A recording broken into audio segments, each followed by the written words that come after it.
वर्ष की प्रशंसा कर रहे हैं और कह रहे हैं कि भारतवर्ष में जो लोग इस प्रकार का यज्ञ करते हैं वो बहुत भाग्यशाली हैं। तो भारतवर्ष में कई प्रकार के यज्ञ होते हैं, लेकिन जो इस प्रकार का यज्ञ करते हैं, कैसा यज्ञ करते हैं? श्रद्धया बर्हिषि भागशो हविर।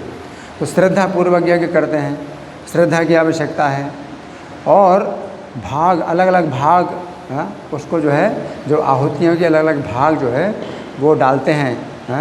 तो इष्टम विधि मंत्र वस्तुतः एक तो विधि पूर्वक यज्ञ की जो विधि है उस विधि का पालन करते हैं। दूसरा है मंत्र, मंत्र भी शुद्ध उच्चारण करते हैं। वस्तुतः का मतलब है कि सही सामग्री, शुद्ध सामग्री, जैसे घी है बिल्कुल शुद्ध हो, हर चीज़ शुद्ध हो।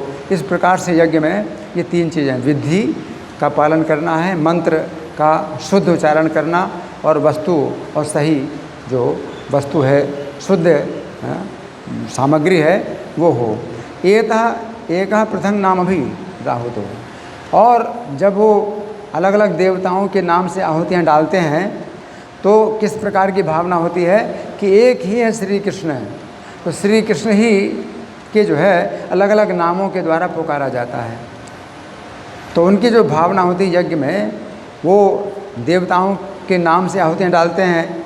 ओम सूर्याय नमः, ओम सूर्याय नमः, इदम सूर्याय इदम नमः, ओम इंद्राय स्वाहा, इदम इंद्राय इदम नमः, ओम चंद्राय स्वाहा, इदम चंद्राय इदम नमः। तो अलग अलग नामों से आहुतियाँ डालते हैं, लेकिन उनके हृदय में जो भाव रहता है वो रहता है कि एक श्री कृष्ण ही हैं जिनके नाम हैं। तो असली नाम जो है कृष्ण के हैं। जितने भी देवता हैं उनके नाम जो है कृष्ण के ही नाम है असली। और फिर जो उन देवताओं के नाम हैं तो वो एक दूसरी बात है कि उन देवताओं के नाम हैं, लेकिन कृष्ण के नाम असली हैं, क्योंकि श्री कृष्ण ही इन सब देवताओं को वो शक्ति प्रदान करते हैं। जो देवता लोग शक्तियाँ प्राप्त करते हैं, जो भी कार्य करते हैं, तो कृष्ण के द्वारा है। इसलिए कृष्ण ही असली इंद्र हैं, कृष्ण ही असली अग्नि हैं, कृष्ण ही असली सूर्य हैं, क्योंकि शक्तियाँ जो है देवताओं की वो कृष्ण की दी हुई हैं, किसी और की नहीं हैं।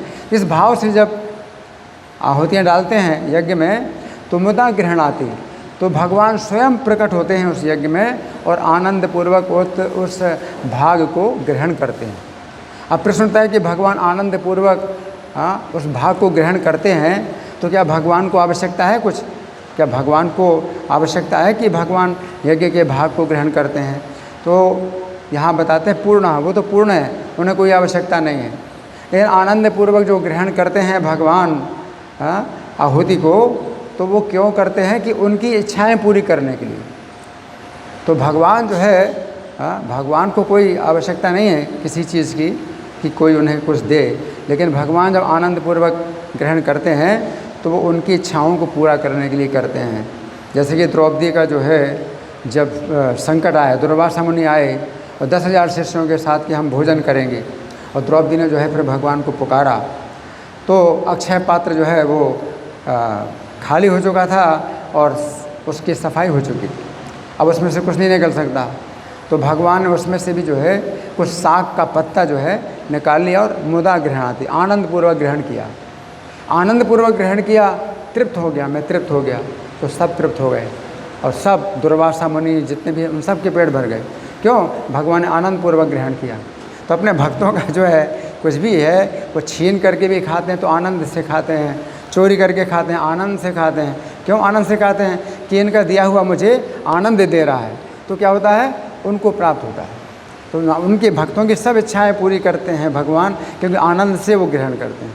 तो मुदा ग्रहणाति का मतलब आनंद पूर्वक भगवान जो है भक्तों का जो है खाते हैं और आनंद लेते हैं इसका।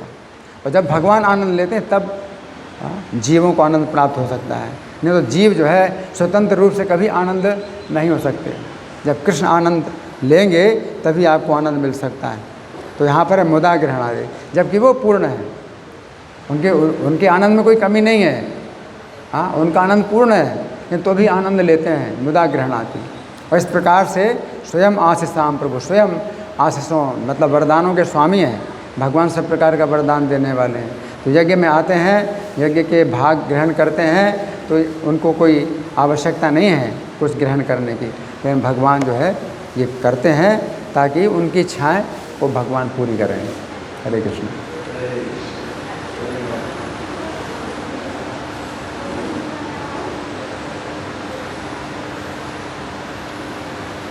कोई प्रश्न नहीं इन और हम